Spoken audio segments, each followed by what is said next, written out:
Paano kung sabihin kong pahapyaw pa lang yung mga nasa larawan na yan? Walang binatbat yan kung ano ang mangyayari sa tribulation at great tribulation. Maikli lang pong vlog ito, ano po, sapagkat hindi po magandang pakiramdam ko. Parang nalagnatin po ako ngayon. Kaya magpapahinga ako ng maaga. Pero inom po ako ng gamot. Okay. Alam po ba ninyo, wag na wag po sana nating sasabihin na tribulation ngayon. Nakakalungkot talaga. Every time, nakakapanood ako ng mga preachers, kaninang umaga lang po eh.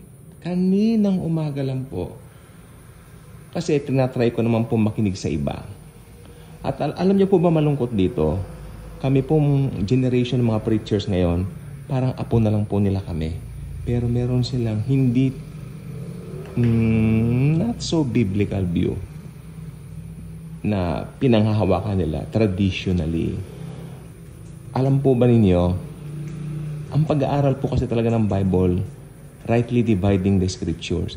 Hindi nila dinivide yung scriptures. Kaya kaninang umaga, nakinig ako doon, no naming names po, sumakit ang ulo ko. Pinagsama niya, ang sabi niya, yun daw ganito, ganyan. May binanggit siya, nakalimutan ko na eh. Pero nung banggitin niya, ako, what? Binanggit niya yung verse na yun na pang Hudyo ha. Ngayon daw yun, sa atin daw yun. I mean, what is happening?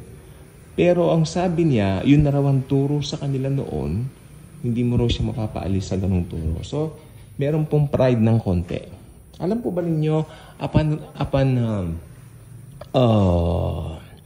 realizing something from the scripture, wag mong papairalin yung pride mo. Hindi ba? Kasi tignan po ninyo, tayo mga believers, kung pinairal natin yung pride natin, malamang hindi natin tinanggap si Jesus bilang Lord and Savior. Tama po ba ako? Kasi sasabihin natin, may religion ako eh. Meron akong pinaniniwalaan. Hindi mo ako makukumbinsi yan, Brad. Tumigil ka na. O di, walang nangyari. By the end of the day, impyerno ka pa rin. Diba? Pero dahil nakinig tayo sa tinig ng Holy Spirit. Kasi Holy Spirit pa rin po talagang gumagawa nun eh. Para di po ba? Kasi patay tayo spiritually. Hindi natin kayang mabuhay eh. Hindi natin kayang mabuhay sa sarili natin eh. Diba? Patay tayo spiritually. Kaya ang bumuhay pa rin sa atin, ang grace pa rin ni Jesus. Kaya tayo naniwala dahil pa rin kay Jesus. Wala tayong kakayanan. Kung tutuusin, hindi tayo nag-respond. Kasi ang nagre-respond may buhay. Binuhay tayo ng Diyos. Binigyan tayo ng buhay para mag-responde. Ganun po yun. Ako ganun pong paniniwala ko bilang isang grace believer. Wala tayong kakayanan. Totally. Okay, bigyan ko po ng example sa nangyari sa buhay namin. Meron po kasi kaming dito issue regarding sa family, bali relatives. So, meron akong inaakala ko, meron akong iniisip na inaakala. Tama ba yun? Iniisip ko na inaakala pa. Hindi kaya magulo yun? O meron akong inaakala na kamag-anak na galit sa amin. Nagalit sa amin. At for some reason, kanina hindi ko mapaliwanag, lumabas ako sa gate, nakita ko siya nandoon siya. Nakipagkwentuhan po siya sa akin. So, mali yung hinala namin sa kanya. Diba? Kaya sabi ko kanina, nagbabanyo ako, nasa banyo ako, naliligo ako. Sabi ko, Lord, talagang ikaw pa rin ang gumawa ng paraan, para maayos yung relationship. Kasi talagang iba ng isip namin sa kanya. Na parang, diba, parang iba na yung tingin niya sa amin, parang ayaw niya makipag-iyak. Pero, iniba ni Lord lahat. Lumabas ako doon. Ba't ba ako lumabas doon? Nakita ko siya. Kinawayan niya ako. Kwentuhan tayo kaya. So, mali pala kami. Amen? So, itong gusto ko sabihin, natutunan ko sa day na ito, yung mga bagay na talagang hindi mo na alam, gagawin mo, hindi mo na kaya, si Lord nang gagawa ng paraan yan. Ayusin niya yan. Learn it from me, naranasan ko. Marami na rin po ako naranasan na ganito. Hindi ko na nga po ma-elaborate. Okay? So, ganun din po tayo sa pag-interpret ng Scripture. Kung nakita natin talaga yung katotohanan ng dispensation, tatanggapin natin yan. Sapagkat magulo ang turo pag hindi dispensation. Kasi covenant theology yung kanina. At ang paniwala po ng covenant theology, pinalitan na raw ng church ang Israel. Okay? Ako ang paniwala ko po dyan ganito. Baka mapagkamalan niyo kung covenant theology, pero pinanghahawakan ko po kasi ito eh. Talagang apple of the eye ni Jesus ngayon, church. Ang apple of the eye ni Lord Jesus ngayon na yan, church. Tayo po yun. Pero, dahil meron siyang dealing sa Israel, tutuparin niya yun. Pero church pa rin talaga para sa akin ang apple of the eye ni Jesus. Sa ngayon. Ayun, ang paniwala ko, huwag na ako kontrahin doon. Church pa rin talaga. Ang Jerusalem, dahil nakahibitiw siya ng pangako dyan, tutuparin niya. Parang ganun. Dahil ang Panginoon, pag binanggit niya, tutuparin niya. Pero laging church na talaga sa puso ni Jesus. Tayo ang bride niya, ano ka ba? Di ba? Tayo ang bride niya, isipin niya yan.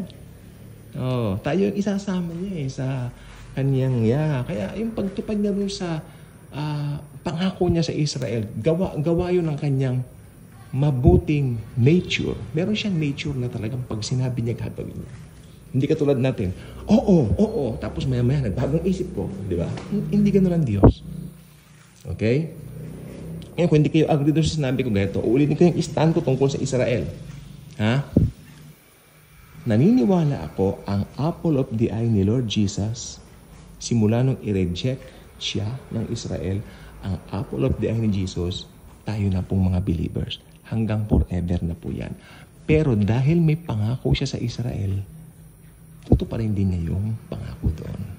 Ganun po ang paniwala ko doon. Huwag niyo na ako kontrahin, ha? Kanya-kanya tayo dyan, okay?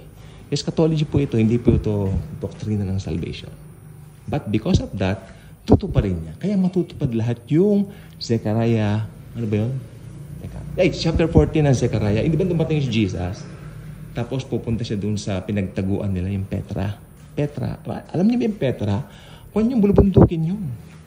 Ang makakapasok lang doon, napakakipot ng mga daan doon. Ang makakapasok lang isang napakaliit na sasakyan. Name it. Kung ano man sasakyan, siguro tricycle kakasya. Okay. Pero yung maramihan mga tangke, hindi. Kaya hindi makakapunta roon yung mga galamay ng Antikristo para tugisin sila. Pero sa second coming, doon pupunta ang Lord Jesus. Matapos siya mag-second coming, kasama natin, di ba? Tatapakan niya yung Mount of Olives. Mag-i-split into two. Kaya yung original gate, mabubuksan sa ilalim po yun. Yung tinatawag nilang Eastern Gate na yan, that's not it. Hindi po yan yung original. Nasa ilalim po yung original. According dun sa mga archaeologists na marurunong. Okay? So, mabubuksan yan. Walang imposible sa Panginoon eh. Doon pa rin siya dadaan sa original gate. Kasi yun yung pinasukan niya nung Palm Sunday. Tandaan niya, Domingo de Ramos, yung mga palaspas.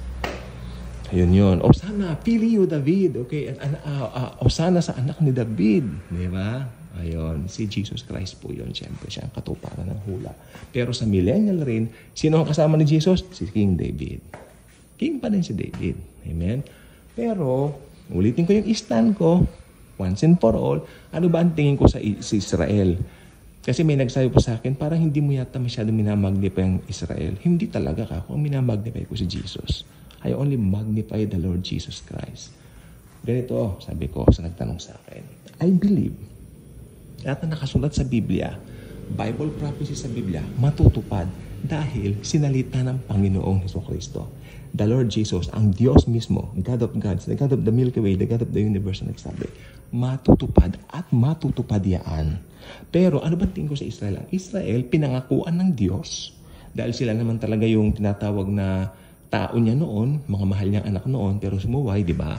So sila po ang tao ng Diyos at napangakuan niya sila. Kaya tutuparin din niya yon. Pero laging church na po talaga ang apple of the eye ni Jesus. Huwag na po ang kukontra na magkakaibigan tayo. Mahal ko po. Yun lang. Di ba?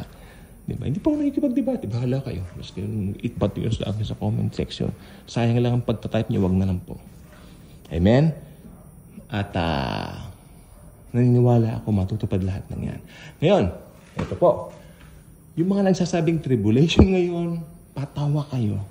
Isa pong matandang pastor ay magkakahalo kanina yung dismayado ako dito. Lord, kawawa naman siya. At saka pinagmamalaki niya yung gawa niya, yung yabang. May habang po siya. May habang siya. Hindi ko babanggitin ang pangalan niya. No naming names tayo dito. May habang siya. Ako ay pastor na ganito. Maraming nanood sa akin sa isang stadium daw sa Oklahoma. Marami raw nanood sa akin. Millions. Marami raw pumupunta ng mga pastor. Siya raw ang pinanood. Parang pinaparinggan niya si Billy Graham. Hello, Billy Graham yun, no? Okay ka lang. Paborito ko si Billy Graham. Maski may pagkakaiba kami. Kasi si Billy Graham may pagka-lordship salvation. Pero mahal ko siya. Kapatid natin siya sa Lord. Huwag tayong mag-aaway-away ako meron tayong mga minor doctrines na pagkakaiba. Magmahalan tayo. Nakakahiya kay Jesucristo, kay Jesus. Ne? Okay, bye-bye.